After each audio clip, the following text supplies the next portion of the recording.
मैं आपसे पूछूंगी जरा, सुनील जी आपसे पूछ रही हूं, क्या जब आपने पहलगाम के बारे में सुना, जो आतंकी हमला हुआ, क्या आपका खून नहीं खौला था सर?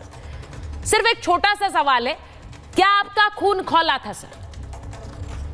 नहीं, बिल्कुल पूरे देश का खून खौला था। और इसीलिए जब सरकार ने ये तय किया कि हम अपनी सेना को खुली छूट दे रहे हैं, तो सेना के साथ, सरकार के साथ पूरा देश, पूरा विपक्ष, सारे लोग खड़े थे और सबको उम्मीद थी कि अब की सेना घुस करके मारेगी। उम्मीद थी, सेना ने घुस मारा।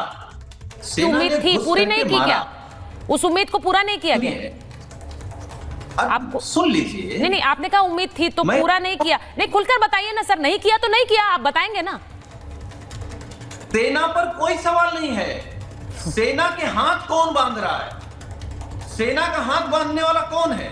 जिसने कहा था हमने सेना को खुली छूट दे दी। जैसे ही प्रधानमंत्री जी ने कहा कि हमने सेना को खुली छूट दे दी, हमारी तीनों सेनाओं ने तैयारी करके पाकिस्तान में घुस करके मारा। अब कोई कह रहा 22 मिनट में मारा, 90 घंटे मारा, हम ये कह रहे हैं। मेरा जो सवाल है सुचारता जी, सवाल ये है, अगर सरकार ने ट्रंप के सामने सरेंडर नहीं किया होता तो हमारी सेना ने पाकिस्तान का नक्शा खराब कर दिया। अब तक ये पाकिस्तान नहीं रहता। हमको आपको डेलीगेशन की जरूरत नहीं पड़ती। पूरी दुनिया जान जाती कि भारतीय सेना ने घुस करके पाकिस्तान का नक्शा बदल दिया है। हमारे सैनिकों ने आतंकवादियों को मारा है। लेकिन कुछ आतंकवादी जिंदा हैं, कुछ आतंकवादी जो रो रहे थे, जिनका चेहरा तो आपको ये भरोसा है कि सेना उन्हें भी मार गिराएगी या नहीं है? आपको ये भरोसा है कि सेना उन्हें मार गिराएगी या नहीं है? मुझे भरोसा सेना पर तो है, लेकिन उन पर सेना पर तो है जो सुनिए नहीं देखिए सर, मैं सुनील जी देखिए, मैं हमेशा कहती हूं, आप एक सवाल उठाने के लिए आप एक विपक्षी दल हैं, आप सवाल उठाते हैं सरकार पर और वो होना भी चाहिए, विपक्ष का काम है ये। लेकिन क्या सवाल उठाने का कोई समय होता है या नहीं होता है? सुनील जी, आपसे मैंने शुरुआत में पूछा आपका खून खौला था कि नहीं खौला था, आपने कहा कि खून खौला। मुझे यह लगता है हर भारतीय का खून खौला। मैं इसलिए यह सवाल आपसे पूछा क्योंकि जो नेता प्रतिपक्ष हैं वो सवाल पूछ रहे हैं कि भाई कैमरे पे आपका खून क्यों खौलता है? अरे भाई, देश के प्रधानमंत्री का खून नहीं खौलेगा क्या? खौलेगा कि नहीं खौलेगा?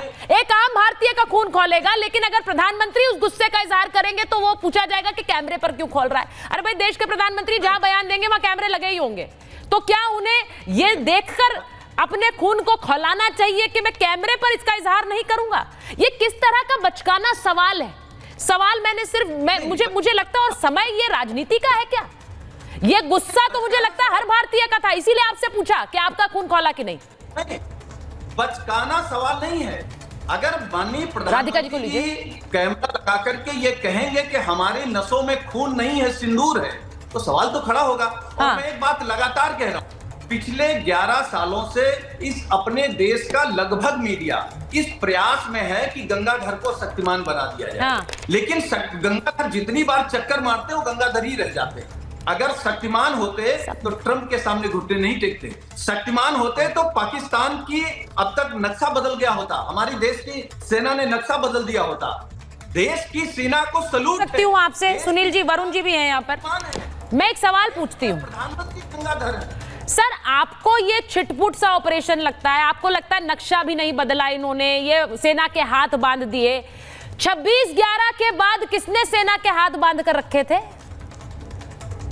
हमारे देश से जब भी कोई युद्ध होगा 1 घंटे का हो, वो हमारे लिए बड़ा है, कोई छुटपुट नहीं है। जहां हमारी देश नहीं, तो बोला तो यही गया कि छुटपुट था। मैंने सवाल नहीं सर, मेरा सवाल ये 26/11 के बाद क्या सेना के हाथ बांधे थे या खुले थे? सिर्फ इतना बताइए सर। हम ये कह रहे हैं, जब पाकिस्तान के 2 टुकड़े इंदिरा गांधी जी ने किए तब भी सेना के हाथ खुले थे। जब कारगिल में हम लोगों ने आतंकियों को अपनी सरजमी से अटल जी के समय में भगाया, तब भी सेना के हाथ खुले थे।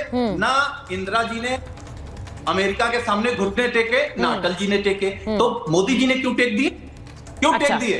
ठीक है, मैं आपका ये सवाल, राधिका जी अगर आपको मेरी आवाज आ रही है, राधिका जी को क्या आवाज आने लग रही है? कुछ दिक्कत है उनको ऑडियो में। राधिका जी के पास वापस जा रही हूँ। एम्बेसडर वोरा, डिप्लोमेटिकली सर ये सवाल बार बार पूछते हैं, मैं चाहती हूं कि इसका जवाब आप देश की आवाम को, देश की जनता को दीजिए, क्योंकि ये जो सवाल बार बार विपक्ष पूछता है कि ट्रंप के आगे घुटने टेक दिए, भाई उनका हक है, उनको ये सवाल पूछने का अधिकार है, इसका आप जवाब दीजिए सर, क्योंकि मैं राधिका जी के पास जाऊंगी, राधिका जी तो देंगी सरकार की तरफ से जवाब, लेकिन मुझे आपसे पूछना है, क्या भारत ने ट्रंप के सामने घुटने टेके? बहुत बहुत धन्यवाद मैम, आभारी हूँ हमेशा की तरह। आउटस्टैंडिंग युवा, आपकी तारीफ कर रहा हूँ, बहुत अच्छा लगता है जब आपके साथ होता हूँ। हमने दो पॉलिटिकल स्पोक्स पर्सन जो है उनकी बात सुन रहा था। मैम मुझे अभी तक समझ नहीं आया, मुझे 74 साल की मेरी उम्र है, 52 साल कूटनीति में हो गए, आपत्ति क्या है? क्या कह रहे हैं कि हमने झूठ बोला है? क्या कह रहे हैं कि हमने पाकिस्तान को नहीं मारा है? क्या कह रहे हैं कि हमारे जहाज गिर गए? हम बताएं, I don't really understand what the issue is. ये तो बड़ा क्लियर है कि उन्होंने आतंकी हमला किया हम पर पहलगाम में, हमने उसका बदला लिया, फिर उन्होंने हम पे उनकी फौज ने किया, फिर हमने उनको वापस ठोका और उनका बहुत नुकसान। इसमें तो कोई डिस्प्यूट नहीं होना चाहिए।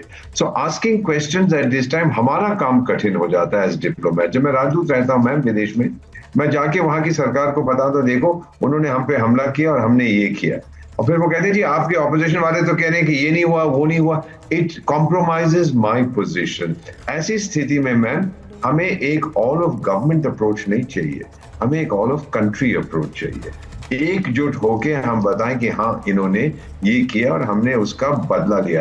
एयर कमांडर साहब, मैं क्षमा चाहता हूँ, आप न्याय की बात करते हैं ना सर, न्याय तो कोर्ट्स में होता है सर, जमीन पर बदला लिया जाता है सर। आधा खून मेरा पठान का है, we are from Ghazni sir.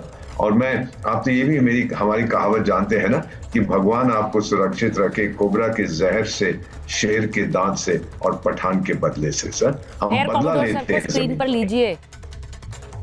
Sorry, अच्छा मैं ये कह रहा था मैम, इतना ही कहना चाहता था कि ये जो कहानी सुनाई जा रही है, एक्सप्रेशन रीड करना चाह रही थी। जी सर, जी जी जी। नेशनल कोर्ट ऑफ जस्टिस जाइए सर, बदला हम लोग लेंगे, आप न्याय करते रहिएगा।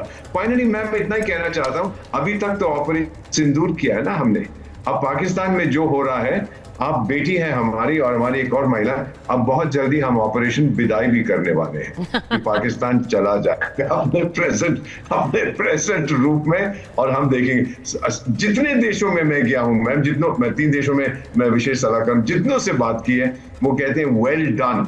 हम भारत का जो नेतृत्व है आतंक के अगेंस्ट, कोई संयुक्त राष्ट्र संघ तो बुढ़ा हो गया 80 साल का, मुझसे भी ज्यादा उसकी उम्र है, कुछ नहीं करा, वो फराटे मारते रहेंगे। तो हम ही लोगों ने जो अब नेतृत्व लिया, we are leading the global fight against terrorism है। 100 से ज्यादा देश पीड़ित हैं आतंक से, 193 सदस्य हैं यूएन के, 100 से ज्यादा। वो देख रहे हैं कि भारत लीड ले रहा है। मैम ये हमारी फॉरेन पॉलिसी की एक बहुत बड़ी कामयाबी है। It's a success, it's not a weakness ma'am. यही मैं आपसे कहना चाहता हूँ, बाकी सब मुझसे कहीं ज्यादा बुद्धिमान है। So I will hold my peace और नहीं कहूंगा। और जी, मेरा